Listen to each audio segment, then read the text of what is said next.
Hello, and welcome to the Wild Blue Podcast, perspectives on aviation lives, lifestyles, and business.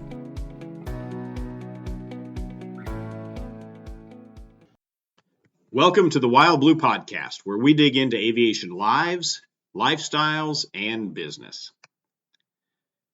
I'm Chris Kirk, and in today's episode, Todd and I are going to look at whether or not you're employing the captain's attitude when you fly your airplane, or whether you're just along for the ride. You know, we all have something to learn in this business, whether you have tens of thousands of hours like Todd and I, or whether you're just starting out. And having a learning attitude is going to make a big difference in your ability to complete a flight safely time and time again. You know, I learned long ago that there are no experts in aviation. There are only those who refuse to quit learning. And I really believe in that, because as soon as someone calls themselves an expert in the flying community, it makes me bristle up, frankly, and makes me wonder what their agenda is. See, I think people are out there that want to learn and they want to continue learning, and they're less interested in being thought of an expert as they are being able to pass along good, sound techniques, training, and ideas. You know, unfortunately, in today's world, especially in the internet forum world, there's lots of those quote-unquote experts, lots of who have very little practical experience or knowledge, but also who others are afraid to confront or criticize in those forums for fear of being ostracized or, for being kicked off of the forum. So I think it's very important just to find a good mentor and anyway, go about learning as much as you can and not being afraid to make the tough, important, critical decisions, which is really what a captain's attitude is all about. It has less to do about flying the airplane than it does about your decision-making ability and process. So anyway, Todd and I hope you enjoy this episode. And thanks again for subscribing. We appreciate it. Hi, folks. Hey, Chris Kirk here with Todd Minton. And we're here with the Wild Blue Podcast. Appreciate you listening. We've been bantering back and forth, at least on these last couple podcasts. And we thought maybe we could just share some stuff on kind of having a captain's mentality of flying your airplane. You know, are you the captain, or are you just kind of along for the ride? Right. What does pilot in command mean to you as well as to us, and how we approach it anyway? I think the thing to kind of keep in mind here is we're not trying to be the experts. In fact, I had a guy tell me years ago, you know, there are no experts in aviation. They're just those people that refuse to quit learning.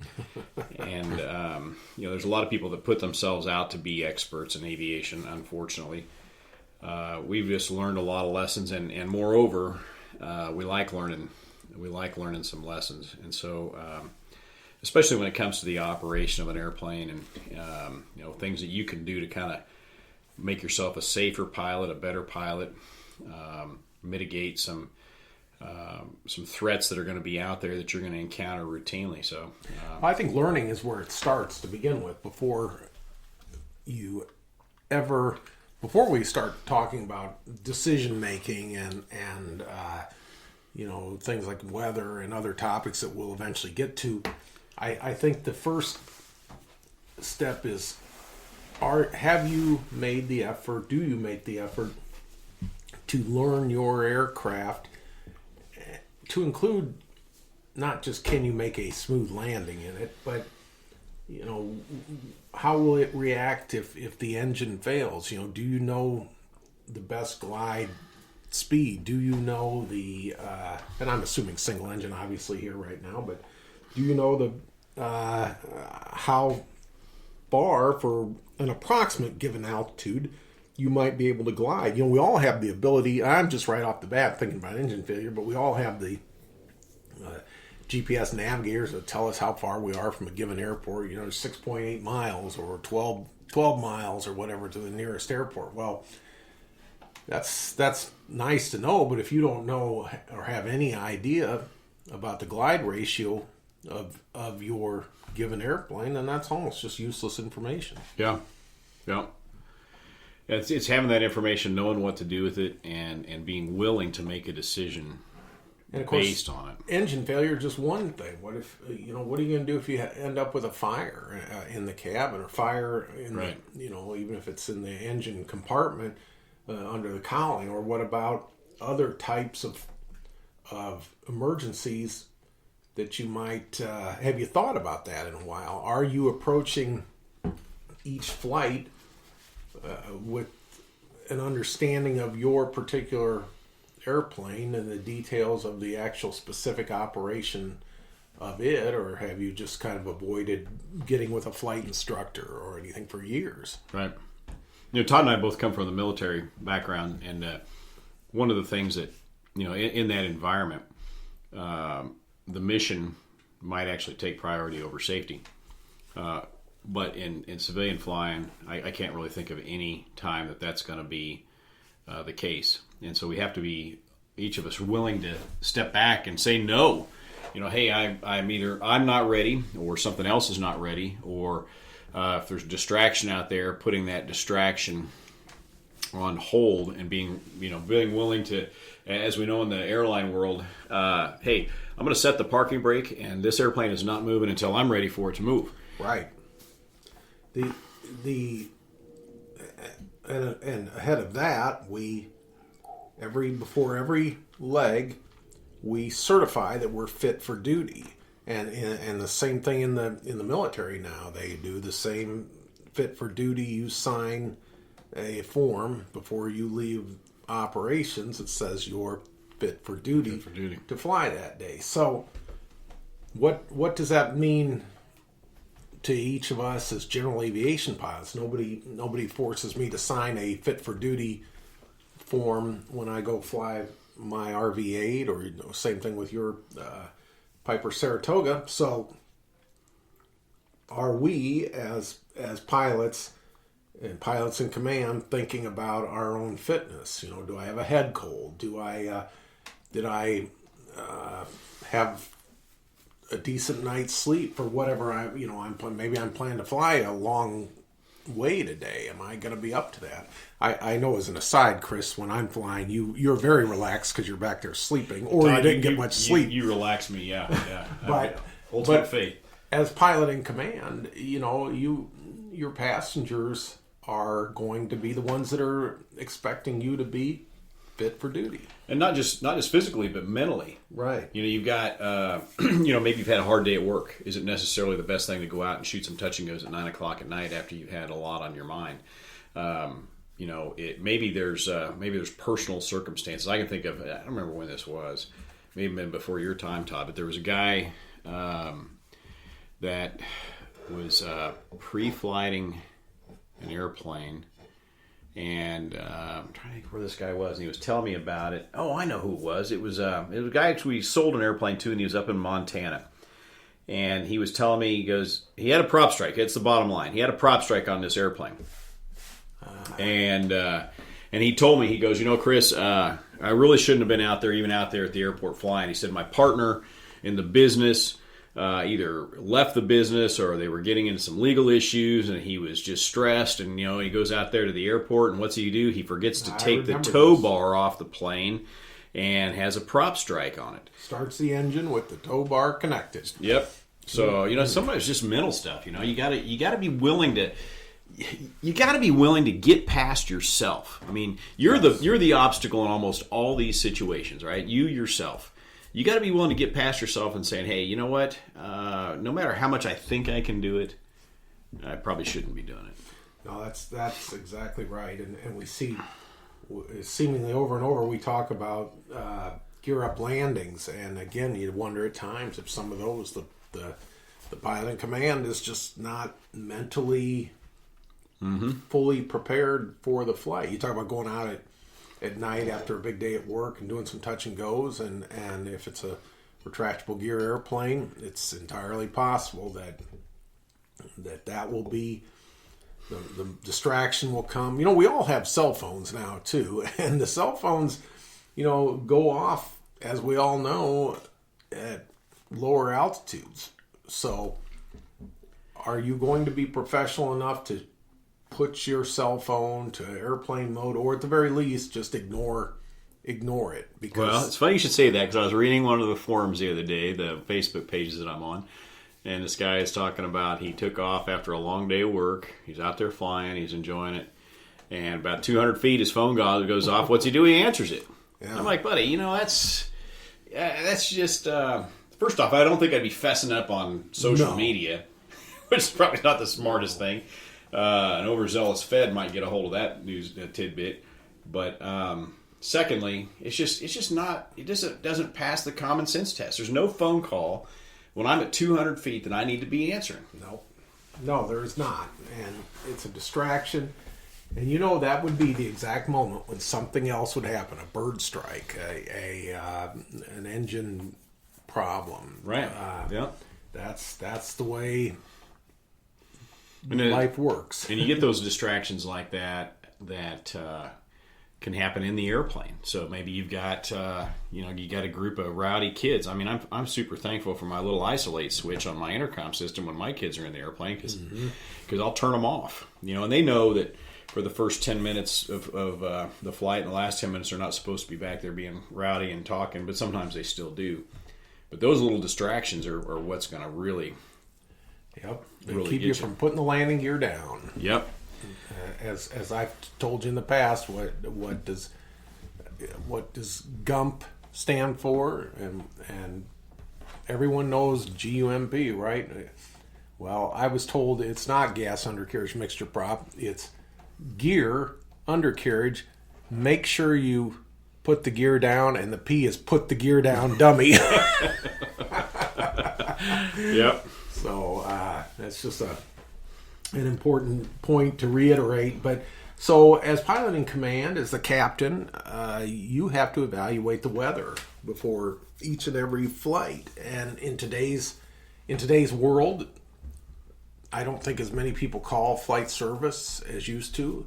However, I would encourage people right off the bat to call flight service even today, because they do a nice job of the big picture, especially if you're traveling. It is. I can understand if you're just going out to do touch and goes or whatever, that you can look at sites that will give you the current condition and the forecast, and that's fine to stay in the local area, I think. But obviously do it nonetheless. Don't blow it off no matter what the flight is. But then any distance, I would start with a call to flight service. They'll hit those key NOTAMs in that too. Yeah, I always end with it at flight service, so that it's kind of my routine. Is a half-hour drive down to the airport. And, after I've stopped at the convenience store to get my cup of coffee and a couple bottles of water for the airplane, the next thing invariably is I'm on the phone with them for the next 20 minutes, just asking questions and listening to what they have to say. And I did a self brief earlier. I looked at everything, but it's worth hearing their expertise on that. And do you have a set of no-go mins? I know we did a video on this probably a couple of years ago, but do you have personal mins that say, okay, if my weather is, above or below whatever the parameters are, including wind, visibility, precipitation, am I willing to say, okay, I'm not going to go?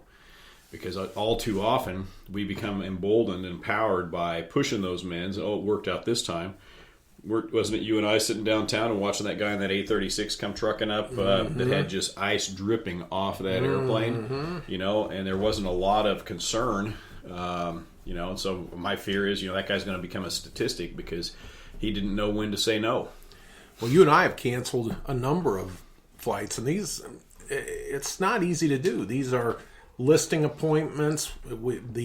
The owner of the aircraft that we're going to go see has taken time out of his day to be ready. We have taken time out of our schedule and said this is the day that we're going to fly from here to some other location. We don't want to cancel, but at the end of the day, it's the decision and we're both airline captains, and we're not afraid to cancel flights. Well, you can't be, and you have to take those external factors and be willing to push them off to the side, or to just tell those people point blank, look, it's not going to happen. Just the other day I was thinking about this. I was pushing back out. I think it was out of Vegas, and we had a mechanical, and we had a couple of things going on. And so I had the intercom up, and I'm listening to the ground guy. All right, Captain, we're ready. Captain, let's go. And finally, he told me this first. And I said, buddy, I'll get back to you when I'm ready. And then a couple minutes later, we were dealing with something. We were looking up something in the MEL. Captain, we need to get going. And I told him, I said, hey, man, tell you what, I'm going to call you when I'm ready. And this airplane's not moving a minute before. And rarely do I have to get that forceful with somebody. And then I turned my intercom down, and I was done with him.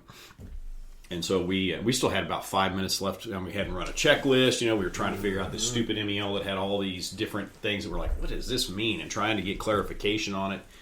So you just got to be willing to say, you know what?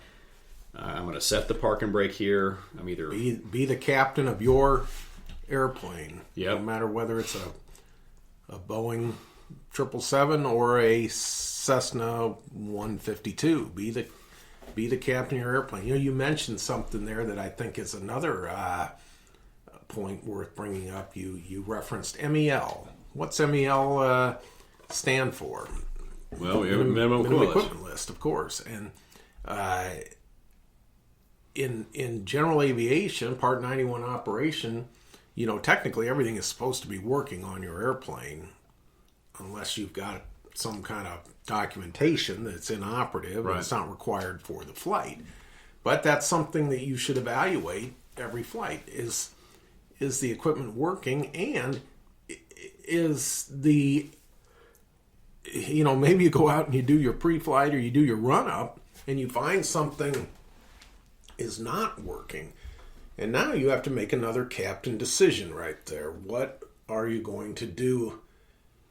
Are you going to take the airplane in that degraded condition, or are you going to go back and get it taken care of? I'd like to think in general, most people go back and get it taken care of. However, there might be a scenario where it's not absolutely required, given a certain, and I hate to even go down and speculate on thoughts or ideas, but I would always take the conservative route on that, and really essentially plan on everything working. That's where you get into that get home-itis, or get that mission completion mindset. I got to get it done. I remember years ago, and I'm just curious if this still happens. I imagine it probably does, but I was, I was a new private pilot, so I had to have been 17 years old, I guess, and I had taken an airplane from a local FBO here that's actually they're not even around anymore. At the time, what was Johnson County Industrial Airport, it is now New Century, and it was a Sundowner, the mighty Beech Sundowner, and I took that thing from there down to Dallas Redbird, which I think is now Dallas Executive. And we get how exactly are you, man? Everything's changed in aviation. Well, everything was black and white back then. They've invented color since then, man. Some were two behind Orville for takeoff. So, but I remember I couldn't get back because the weather or something down there wasn't great. And I remember this flight instructor I called up. And man, he was chewing me up one side and down another because I couldn't get that airplane back. And he needed this airplane back because somebody had it scheduled for a check ride and so on and so forth. And I ended up getting back later that day, but it was about 10 hours later than planned. It was the middle of summer, so we had a lot of daylight. And I remember thinking even as, I was a moron, more of a moron than I am now. But, thinking, man, what the heck? What's going on here? And anyway, consequently, that was the last time I rented from them. I'd gotten my private from them. In retrospect, this guy's probably 3 years older than I am and probably has 300 more hours. And he's all Mr. Important CFI there and trying to run the show. He'd go. Yeah, he'd go. And I was glad at that time that I made the right decision. But I stopped renting from them. And if you're facing that kind of situation with whoever you're renting from, you're renting from the wrong people. I'd go look for somebody else. Or a flying club. It could happen even in something like that. Yeah. Again, this is where the topic of be the captain, be the pilot in command. You have to tell whoever's wanting that airplane, that's you might go, you might think I should go, but I'm not comfortable going. Right. And just have the courage to do that. Know your own limitations too. It could be that the weather's nice, but the winds are strong. Yeah. In direct crosswind, 20 knots or something, and like, man, I don't know. I don't want to end up in the weeds. Agriculture flying. Yeah. Some of the environments you're flying in though too is, and you and I face this on the airline end of things, is who are we flying with? So I don't necessarily mean the your first officer, but I mean what are the issues that are going on within that airplane? So do you necessarily want to be taking those people with you? Maybe they're sick. Oh, I see what you're getting at. Yeah. Maybe they're being a little confrontational. Maybe they're being a little pushy about you getting home, or who knows. But you've got to be just as willing to say, sorry, but we're not going. Right. Because I tell my flight attendants, I'm like, look, if I have a passenger issue in the back and it gets up to me, they're coming off the airplane. We're done, because it shouldn't have to get up to me. Mm-hmm. And so we'll take them off, and they can figure out what's going on while we're headed to where we're going. A lot of the business that we do, or at least some of, I shouldn't say a lot, but a portion of the business we do is with airplanes. Obviously, they're used for business, and sometimes that involves a professional pilot who's and it may be a younger guy that's still getting his feet wet and building time, and he's flying for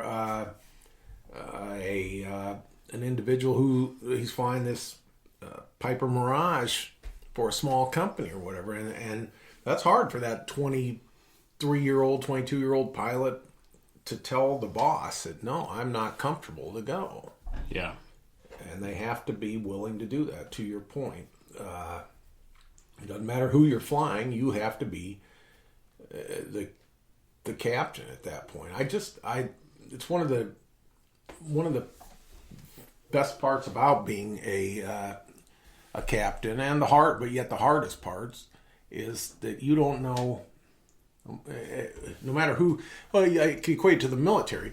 You might have a 3-star general on the airplane, but you're going to end up with a captain or major or something who's flying the airplane, and that individual's in charge of the airplane, not the general in the back. Right. And if you're in that position where you're kind of the business owner or whoever, it would be nice if you would empower your people to be able to say no without repercussion or fear of losing their job or anything else like that. Because ultimately, at the end of the day, you want to get home too. You want to get home to see your family. You want to get home and continue your business another day without the pilot putting you or somebody else that might in turn get you sued later on for a poor decision they made. Right, exactly. So what else in terms of pilot command decision making? We've talked about weather and maintenance. What do you think about checklists? Does that fit into that? I think so. Absolutely. I do think that. If you think you're being cool not using a checklist, well, you're wrong. Yeah. It doesn't impress. It wouldn't impress me. No, it's about the most unimpressive thing I can think of, and you'll see guys do that all the time. They'll jump in, and I know that you might have flown that airplane, hundreds of hours, but that's one of the things that has proven over time to be a driver of safety almost more than anything else. Absolutely, is no matter how familiar you are, and that's actually where it gets bad. Is when you do get so familiar, you stop using that checklist. And the checklist is a barrier to stop. The other distractions we've discussed them already. The other distractions that might be going on, and now by going back and using the checklist, it will refocus you toward accomplishing the flight correctly. Yeah.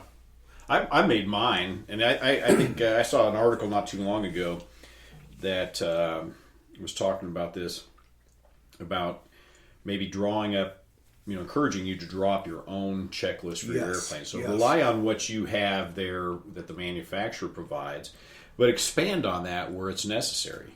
And, for my airplane, I drew up one, and this is mainly because I just don't feel like I'm smart enough to remember all this stuff, but I drew up one that is very similar to what we use on the 737. Right.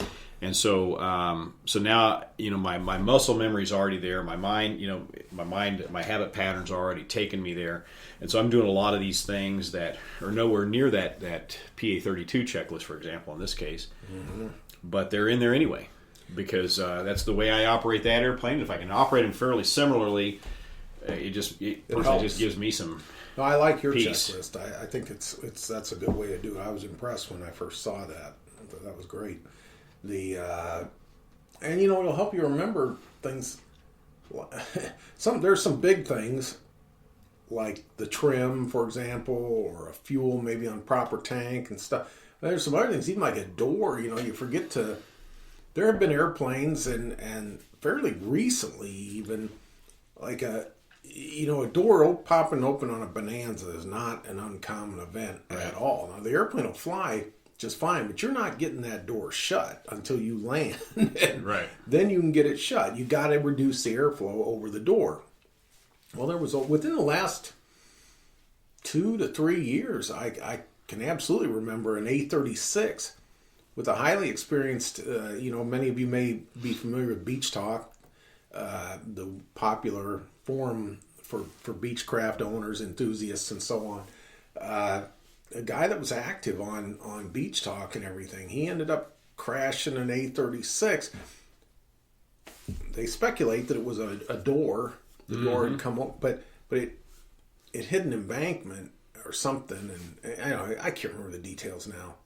I hope I'm not mixing up two events. But anyway, there is no doubt that there have been fatal crashes of Bonanzas because of the door popping open. Why'd the door pop open? Well, first off, probably because the checklist wasn't followed. Yeah. Or you got distracted. I mean, that's what gets so many guys on the gear up thing is you get distracted. I was also reading an article the other day, and you may have seen this, Todd. You ever watch Martin Pauly? Yeah. Any of his videos? So if you guys haven't ever looked at Martin Pauly, look him up on YouTube. Great. He's an instructor. Just became an ABS certified instructor, I think. I think you're right. I think I saw that. But he's got some great things. I don't know if this was Martin or maybe Tom Turner at ABS or somebody else, but they were talking about some of the differences between how airline pilots operate the bigger airplanes and how we as general aviation pilots do, and why there's some needless disparity in there. But what they talked about is a pre-flight briefing. That's what I'm trying to get to in here in a long-winded way. Is and specifically a plan that you brief, you verbalize, whether you're the only one in the airplane or not, prior to takeoff on what you're going to do if you have an engine out. So if I'm got my gear down, I've got runway ahead of me, I'm going to land. If I'm between such and such altitudes, depending on your airplane, we're not going to make any turns or minimal turns just to avoid obstacles, and we're going to just find something that's in front of us. If we're above such and such an altitude, then I can start to maneuver now and start to look for something a little bit better. But you're verbalizing that. You're almost chair flying, which is one of the biggest things in the military. You're chair flying that scenario right there in your head before it happens, each and every time. And it's a good chance to mentally tell yourself too at that point, the very, very, very first thing I'm going to do is push the nose forward, because that airspeed runs out right now because you're barely above. Chances are, 500 feet in the air, you're not much above the best glide speed, if at all. Right. And guess what? That speed, that little bit of margin is going to go away right now. Yeah. So, well, that's a good point, because at VX, climbing out of downtown, which I climb out at the best angle to get that altitude, because there's just no place down there to land. I think it's 81 knots in that airplane. The best glide speed 79. Yeah, so you're at it. So you're right there. I know I will caveat that saying Chris can fly with 1 knot of accuracy. I cannot. But Yeah. Chris is very good. So no, I think that's the whole concept of the briefing, not only for the engine failure, but just setting your mind right, and just like even along those lines too. Whatever phase of flight you are in, it doesn't hurt to do the checklist or whatever, but then sort of have a quick mental once over again and just have I got everything? You're not just saying the checklist. Right. You're truly doing the checklist. You're doing the checklist, and then I think you do too. Even after, as I get ready to take the runway and the checklists are done, I've got my 8 or 10 things that I look at. Yeah. Just to make sure, for example, in the big airplane, one of my biggest fears is taking off unpressurized. So besides the flap setting, I'm looking at making sure we got the pressurization system set right. But there's a few things I just scan. I'm like, okay, I'm hitting those things. Good, I'm good to go. And occasionally I'll find something. Or the FO I'm flying with, he'll find something, or she'll find something because they do the same thing. You're like, oh crap, we didn't get that. Let's make sure we get that. Right. It's there's more of those things I'm finding out of my early experience in Airbus flying. It's amazing what you can. Like a buddy of mine said, he goes, I flew all the way to Milwaukee without the beacon on. You'd think you'd remember a beacon, but it can happen. Not that fortunately that's not something that's going to kill you, but it does point out that it's easy to overlook things that you swore you did it, but you didn't. Well, and what do they call that? It's confirmation bias. So you look at something and you're expecting to see the switches on, for example. So you see the switches on, but you're not really verifying. Maybe either touch or looking at yes, that's on. And for those of you then that fly maybe a couple different kinds of airplanes, which is a great thing for many of us. What a nice perk in life to be able not just fly one type but another. The switches may be a little different or out of place or something. What made me actually think of that is in the Airbus here at Brand X. Sometimes turning the lights, for example, on, and switches are forward. Some airplanes are backwards. Well, I mean that's and that's because those airplanes came from 2 different carriers, right? Exactly. And different carriers would order them differently. Yep. So that they would do that. Yep, that's exactly right. And so it's the same thing.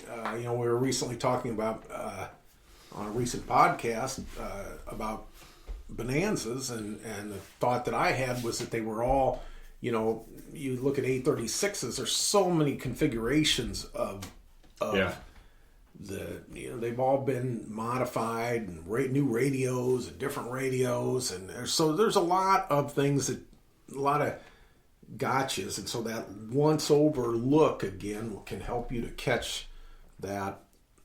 Maybe you've just bought it, and there's been plenty of those incidents and accidents over the years of an aircraft that was just recently purchased, and then the pilot either reverted to an old habit or missed something he didn't know about. My mind is going through heck, John Denver, and that that's how John Denver got killed. They surmise he was trying to reach back over his shoulder in that was it a Long EZ or something?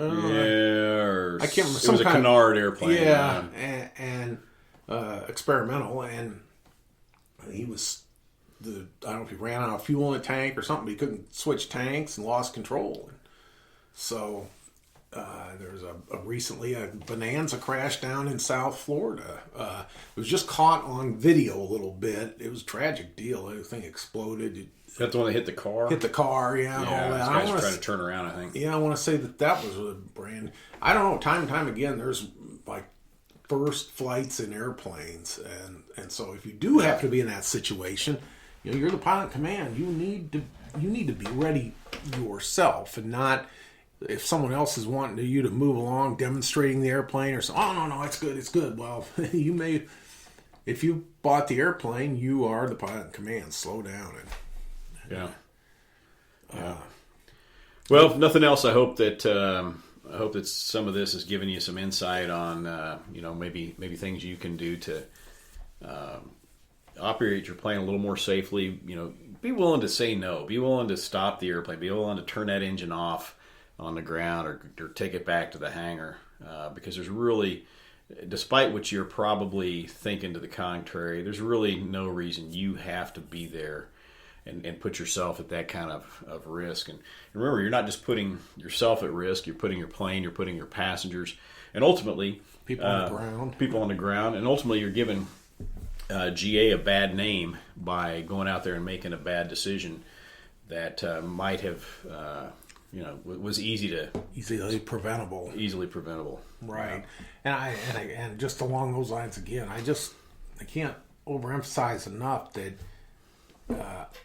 it's interesting. Very, very highly experienced pilots probably operate more conservatively at a slower, more methodical pace than the pilots that's got 100, 120 hours, just at the point where they're like, well, I'm feeling pretty good about myself, and now I need to show how much I know by rushing or skipping, or for good easy examples like not using the checklist just because don't be that guy. I remember one of the sayings that was written in several books when I was a UPT instructor, and that was being aggressive. The state of aggressiveness should not be confused with reckless control or careless abandon, I think is what it, because a lot of people have that misinterpretation. I've got to be aggressive and I've got to go out there and do all this. No, being aggressive means you're willing to make the right decisions and take the right time and make, do everything that you should be doing to mitigate those circumstances, not just by flying through stuff quickly. When I flew for TWA at the training center there, the signs that you saw that was posted in a lot of places, or the phrase was aggressively safe. I always thought that was a good way to approach things, aggressively safe. So anyway, that's kind of a fun topic for us to talk about. Hopefully you all enjoyed that. Anything else, Chris? No, man, Todd, thank you. It's been good. So again, this is Chris Kirk and Todd Minton here at Wild Blue Aircraft Sales. Whether you're thinking of buying or selling, or maybe you're looking for somebody to kind of guide you through that process. Maybe you've got something that you wanted to sell wholesale. We do take trades. We would love to visit with you. Our website's flywildblue.com, and you can check us out there, or give us a call, 888-773-4249. And really appreciate you listening to us here on the podcast. Thanks, Chris. Have a good day. Thanks for listening to the Wild Blue Podcast. Find us online at flywildblue.com. And don't forget to subscribe and share.